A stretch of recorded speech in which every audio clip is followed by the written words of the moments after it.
got one seat open next to me, actually. NCAA wants to create some space.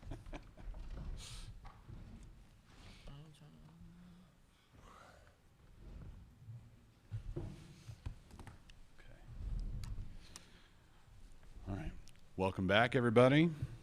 Time for the North Carolina student athletes. Be sure all of your cell phones are silenced. This is a hybrid news conference, so we'll start with questions in the room. And those of you watching on Zoom, raise your hands virtually, and we will get to you once we've exhausted questions here in Fort Worth. On your first question, be sure to identify yourself and your affiliation.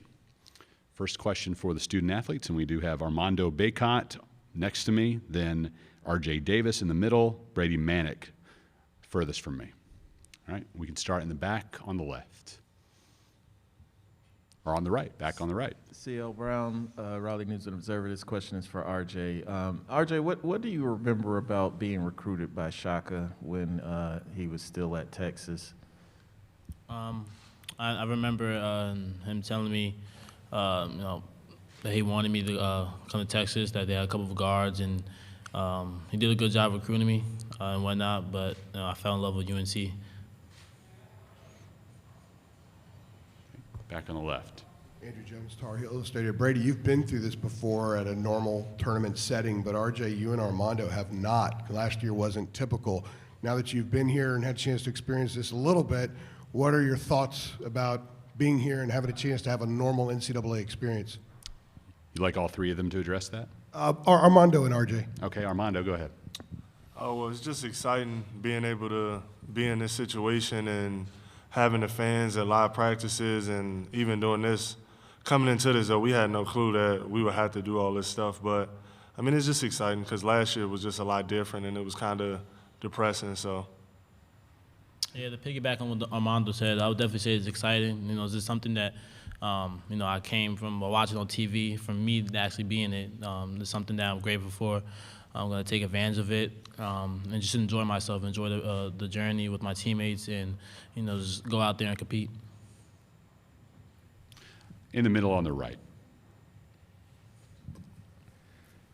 Pat Welter, WRAL TV in Raleigh. Hey guys, Leaky talked about Coach Davis's pregame speeches yesterday and how, I don't know, how good they are. If you guys could elaborate on what they're like and kind of what that experience is like with Coach Davis and the pregame situations. Armando, you can begin with that. Yeah, I mean, Coach Davis, he's a great motivator, and just a lot of the things he's saying, the way he says it, I mean, I would say for me specifically, it definitely fires me up and a lot of the players, and he instills so much confidence in us, and I mean, we all would run through a wall for him. RJ? It definitely motivates us just to hear his, how much he believes in us, and that he wants us to go out there and to compete. His words of wisdom goes a long way. I think I even sometimes replays in my head while I'm playing. That's just so much his pregame speeches mean. So it's definitely something that carries a long way, not for myself, but for my teammates.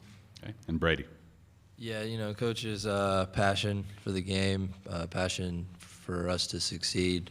It's special. He pushes us, and he really focuses on building toughness and us playing the hardest we can. And it's just a great coach, great leader to have. Okay. Left, second row. Trayvon Miles, ABC 11 Raleigh. This question's for Armando. It's pretty well known Marquette's not a really big team inside. Is that something you've seen on film, and what have you seen from them that kind of giving you pause to kind of lick your chops and want to get to this game? Yeah, I mean, I watched a little bit of film on them. They obviously an undersized team, but also they're not really good on the boards too, so hopefully that's something that we can take advantage of. We know probably they'll send double teams and stuff like that, but I just got to be ready to make the right plays, and we got to knock down shots. Second row, far right. Greg Barnes in South Carolina. This is for Brady and RJ, kind of along those lines. What's kind of jumped out at you on film when you're looking at Marquette? What do they do well? For RJ? They're very fast. They play a fast-paced game in transition. They get out and run. That's what they do well. I would like to say that we could take advantage on the boards and our size by getting down low to Armando, Brady, and then spray it out. But they're a good team, so it should be a good game. I'm sorry, did you want somebody else to follow up on that? Okay, Brady, go ahead. Yeah, I'd say they're just a good team. They play hard. They're tough. It's gonna be a fun game, exciting game. Just ready to get back to it and have fun. Stay on the right, second row. Gregory Hall, Inside Carolina. This is for RJ and Armando. Have there been any discussion or look back to last year's first round loss to Wisconsin? I know Hubert Davis gave a speech after that game about how that wasn't Carolina basketball. Armando, go ahead. Yeah, I mean, I would say that left a bad taste in all of our mouths, and it's something that Coach Davis emphasized early on in the week and just telling us that it won't go down like that. And, I mean, I would say for all of us, we packed 4 or 5 outfits, so we don't plan on going home early. Yeah, I like to say I plan to stay to Saturday. I know last year wasn't the way I wanted to go out, especially first round, first game. So this is more like a redemption. Just we have a new, different team, different mindset, and we all have a mentality of just to win and play together, toughness. So I refuse to have the same outcome as last year. That was RJ. Brady, you want to follow up on that as well? No, I'm good. Okay. He didn't play for that last year. But he probably brought 5 or 6 outfits, right? Yeah. Okay. Good. Front row. Ben Steele, Milwaukee Journal-Sentinel. Brady, you played with Kirk Weth for a couple years at Oklahoma. What do you remember most about him as a teammate? And if you watched him on film this year, has he improved, or are there any differences in his game this season? Yeah, Curry's an awesome teammate, awesome guy. I love being around him. I was with him for 3 years. His game's developed ever since I met him, blocking shots, rebounds. He developed him a little bit better of a jumper every now and then, but he's just a really good teammate overall. I really enjoyed being around him, enjoyed playing with him. One of those guys that when you get blown by or something, you could rely on him to protect you at the rim. He's a really good shot blocker. In the back on the right. This question is for all of you guys. Obviously, offensively, you can tell when somebody's kind of needs a heat check and is in the zone, so to speak. When do you know, when you see Leaky defending somebody else's top player, top scorer, when do you know Leaky's kind of in a defensive zone, so to speak? Brady, you start with that, please. Yeah, Leaky's been playing unbelievable on defense. He's been guarding some of the best players, some of the leading scorers throughout the ACC, throughout the NCAA. He's done a really good job on guys, and he gets to that point where they got 2 points at half or 3 points at half, and they're 1 for 11. That's just a good feeling, and it's the kind of player we like to have around. RJ? I know from the jump, Leaky's locked in on the best player. You can see his defensive stance. He does a phenomenal job with his length and athleticism to, guard the best player, whether it's a guard, wing, or whatever we need him to do. He's done a great job this year, and then we kind of feed off his energy on defense. You kind of see where, he's put on the best player. He does a great job, and we kind of feed off that. And Armando.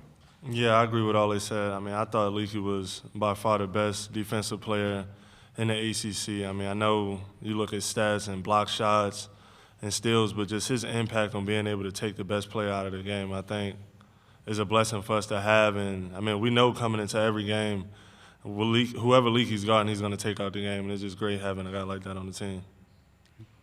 Back left. RJ and Armando, Greg Elliott is the only guy they have at Marquette that played in last year's game in Chapel Hill. He said that he can get quite a bit from the experience of going up against you guys. Can you draw anything from that, even though he's the only guy? And is there any juice with it being Marquette, given what happened last year, even though most of the people who were involved for Marquette are no longer there? Armando and RJ. Let's start with Armando. Yeah, I mean, I wouldn't say necessarily the team we're playing just because, I mean, it's a new team, new coaches, everybody's gone. But, I mean, just the fact that it's the NCAA tournament and we got one game that's guaranteed. So I feel like that's just where we can draw a fire from. And we want to be able to play longer and just be able to play in front of our fans and experience, do things like that. Okay. RJ? Yeah, definitely. I think, coming into the game it's NCAA, it's March Madness. That's the much feel we could get, the much energy we could get going to this game. We're just going to take it one game at a time, and just focus on what's that task in front of us. We have time for a couple more questions with student athletes. On the right side, next to last row. Pat Welter, WRL TV.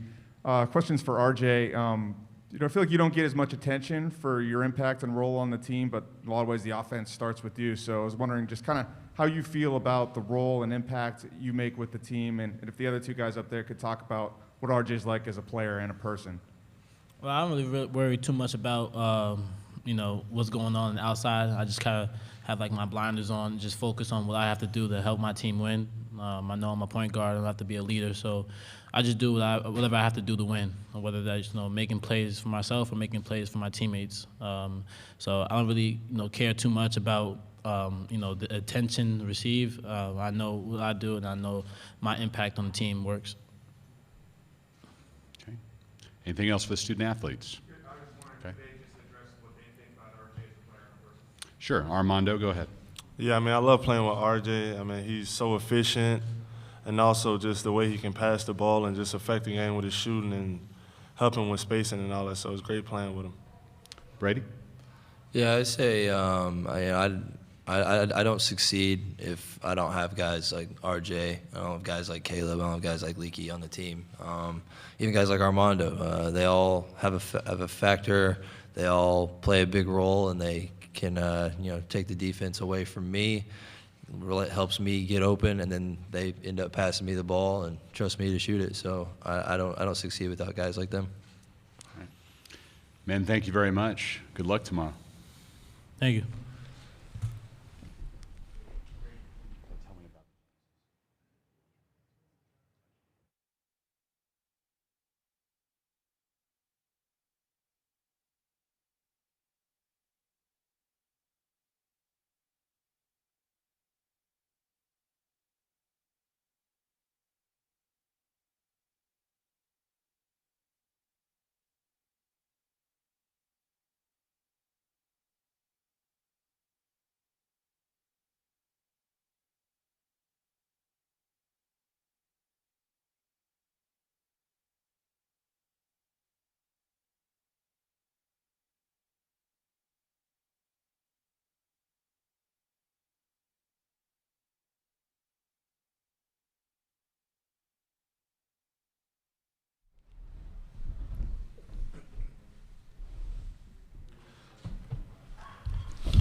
Nope, that's okay. That's okay. Joined now by Hubert Davis, head coach of the North Carolina Tar Heels. We'll get an opening statement followed by questions in the room and then questions on Zoom if there are any. Coach Davis, go ahead. An opening statement? Yes, sir. Oh, this is great. I didn't even know. Okay. Well, thanks a lot, Kirsch. I really appreciate it. No, we're glad to be here.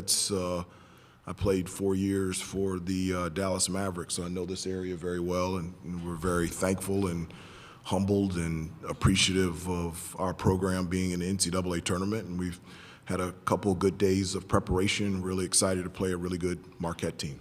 Okay. Back on the right. L. Brown, Raleigh News and Observer. Coach, how much of a luxury is it to have a guy like Leaky defensively, who you can, most games just assign to the next team's best player? I like that. That's a major luxury. One of the things I wish I could do is slice them in half, in pieces, so that I can have them guard multiple players. But I'm just so proud of Leaky. He's had a terrific season, not just defensively, but he has the best assist-to-turnover ratio on our team. So he's a guy that can distribute the basketball and also take care of it. He's shot the ball so much better from the perimeter, and he's just a great teammate and great leader for our team and our program. And I'm just really excited about the year Leaky has had, and it is a great benefit and a luxury to have somebody that's a lockdown defender that's also versatile. Was it last week against Virginia? He guarded Clark, the point guard, and he's guarded Paulo all the way down to the power forward position. So not only is he great defensively, he's also versatile on that end as well. Okay. Do you have the mic? Go front row. Hubert, Chaka mentioned that he's known you for a long time. I'm just curious about the history of your relationship with him. Well, I've known him since, since VCU, and also at Texas, and we've just had a relationship also when I worked with ESPN. And so we've known each other a long time. Coach Smart is an unbelievable coach, does a terrific job of developing players, and his teams are always tough-minded, physical, and play hard-nosed type of basketball, and they always compete. And so, for our preparation, we know exactly what we're going to get tomorrow in playing Marquette, and I think Shaka Smart's one of the better coaches in the country. He's a terrific person. Middle on the right. Pat Welter, WRAL TV in Raleigh. Hey, Coach, some of the guys this week have been talking about your pregame speeches, how they make them want to run through the wall. I was curious, just kind of... I don't want them to do that. That probably wouldn't be ideal. Metaphorically, maybe. But what goes into what you decide to say, and then specifically, you got a big one coming up here tomorrow? I don't know. I just, I don't necessarily plan what I'm going to say. It just kind of organically goes into something that helps our team focus and puts ourselves in a position to be successful.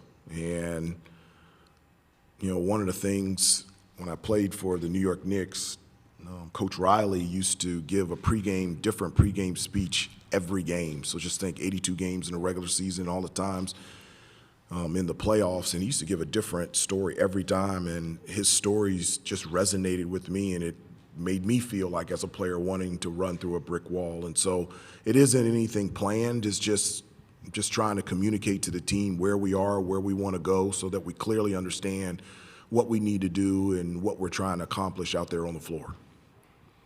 Second row on the right. Hey, Hubert, you've talked about kind of the chemistry and the health of this team has really developed over the last month or so. How much of that is the guys beginning to understand their roles and kind of what they're supposed to do within that team concept?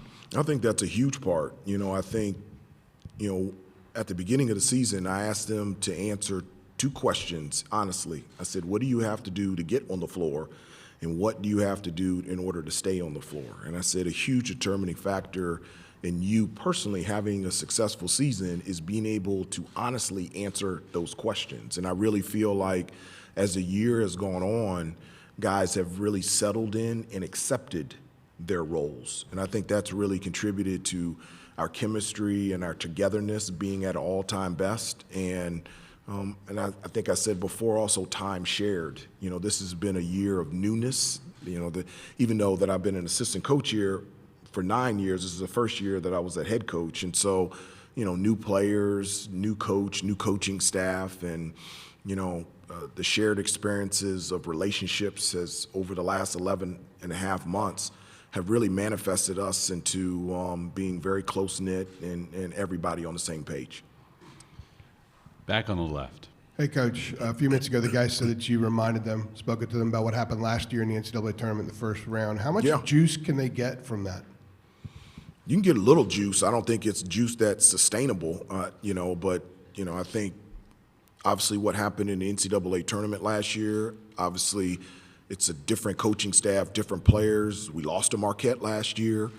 Those are things that can motivate you in your preparation. I don't think it's sustainable out there in the game, but it can definitely put you in a place to focus, concentrate, and put yourself in a position to make sure that you're preparing to the best of your ability. That was a humbling experience and something that you cannot forget. Second row on the left. Trayvon Miles, ABC 11 in Raleigh. Coach, you mentioned how far back your relationship with Shaka goes. What do you know about what type of teams he's brought to this tournament, and what are you expecting out of this one tomorrow? Well, expecting a very competitive, great game. If you look at Marquette and look at their body of work, you can't not be a successful, really good team having beaten Villanova twice and Illinois and Providence. And so they've got some unbelievable players. As I said before, they have a terrific coach and coaching staff, and They compete on every play on both ends of the floor the entire game. And so I've told our guys that, there's three types of people. There's people that don't want to fight, there's people that will fight, and there's people that looking for a fight. And so as a competitive nature for us, we got to be like we're looking for a fight and be out there ready to compete. Second row, far right. Hubert, how much have you brought up that Wisconsin game last year? I know you told us about the speech you gave to them after that game last year about how that wasn't Carolina basketball. Have you discussed that with them at all this week? Very little. Last year was last year. This is this year's team, and I just want us to really, this is the first time that our guys have experienced the real NCAA tournament. I want them to enjoy it. I want them to have joy in celebrating this experience, but I also want there's a seriousness about this to make sure that you're playing your best. And so whether win or lose, the competitive fire and the edge that you have to put yourself in that position has to be there. And so those are the things that have been communicated. We haven't spent hardly any time talking about what happened last year against Wisconsin in the first round. Second row on the right. John Lazy, Marquette Wire Sports. Shaka's teams are known for their press. How do you kind of try to break that in a way to make sure that you dictate the pace of the game and play your playbook? Well, against any team, not just against Marquette, a huge part is, taking care of the basketball. One of the things that we've identified for us that allows us to have success is three things. One, defend. Number two, rebound. And then the third thing is take care of the basketball. And so not only when, or if Marquette presses, Marquette, even in the half court, does a really good job of getting steals and deflections. So it's important for us, and something that I put on the practice plan every day is making the easy play and limit turnovers. And so we've just got to make the easy play and make sure that we get shots. And if we get shots, I feel confident with the type of shooters that will make the shots. And if we miss, we're really good on the offensive glass, and that allows us to get second chance opportunities. Far back right. Hubert, John Johnson with WXII in Winston-Salem. You mentioned for your guys that this is their first real experience at the NCAA tournament, but you have been there as a player, as an assistant coach. It's also your first time as a head coach here at the NCAA tournament. How much are you using your previous experiences in the past as a player and a coach for yourself and preparing for tomorrow, in addition to instilling it on your players? Well, one of the things that we've done throughout the entire season is, not just myself, but all of our assistants played at Carolina as well. And so, we share stories and testimonies and memories of specifically playing in the NCAA tournament and being a part of big moments and big games with the Carolina uniform on. One of the things that my hope is that something that I desperately want is I want these guys to have, I don't want them to hear our stories anymore. I want them to have their own testimonies, their own stories, their own memories of playing in this tournament and coming up big in big-time situations. And so just encouraging them and motivating them and getting them to understand what a great position that they're in and to enjoy it and to work hard and to put yourself in a position that you can do something great. We have about 5 more minutes left with Coach Davis. We'll go back right side again. Hubert, one thing that I think maybe I kind of glossed over anyway, losing 2 players in the rotation in Dawson and Anthony Harris, how did you kind of approach, with the rest of the team, how you guys were going to keep it moving and keep, and absorb that loss? But it's something I don't think we've actually addressed and talked about much. Yeah, well, I've always believed in next man up. One of the things that I've told the players is that every player that plays for me will get a chance and an opportunity. Anything that I've been able to experience in my life is because someone has given me a chance and an opportunity, and so that's at the foundation. That's who I am, and I've told each player that. I said, there's no way in the world that you can ever say to anybody, Coach Davis didn't give me a chance. That's just not happening. It's just not happening here. But one of the things that I tell them is, look, I can't guarantee when that chance is going to happen. I don't know when, where, how, and the manner in which it's going to happen. The only thing that you have to do is you have to be ready when that chance comes. And so after losing, 2 players in our rotation, it has to be next man up. And so, Puff has gotten an opportunity and a chance. Dontrez, DeMarco, Kerwin, Justin, all those guys have gotten opportunities and chances. And so it's on them to be ready when their number is called. And so that's how we've approached it since losing those 2 and just moving forward.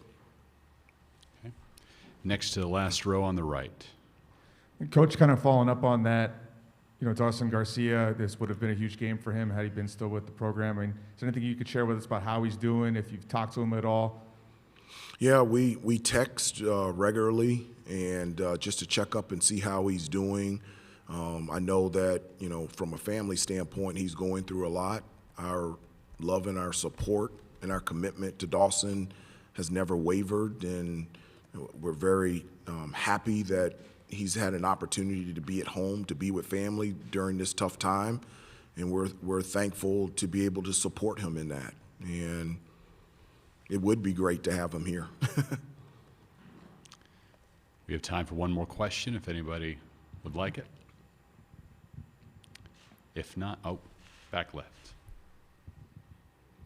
Staying on that, actually, how do you think Brady's game has kind of grown a little bit since Dawson's been out? He's gotten added minutes. And do you think part of the cohesion that you're talking about with the team, a big part of that is just Brady out there for 30-plus minutes a game, and that's been a big part of it? Well, Brady out there on the floor just works. It's worked the entire season.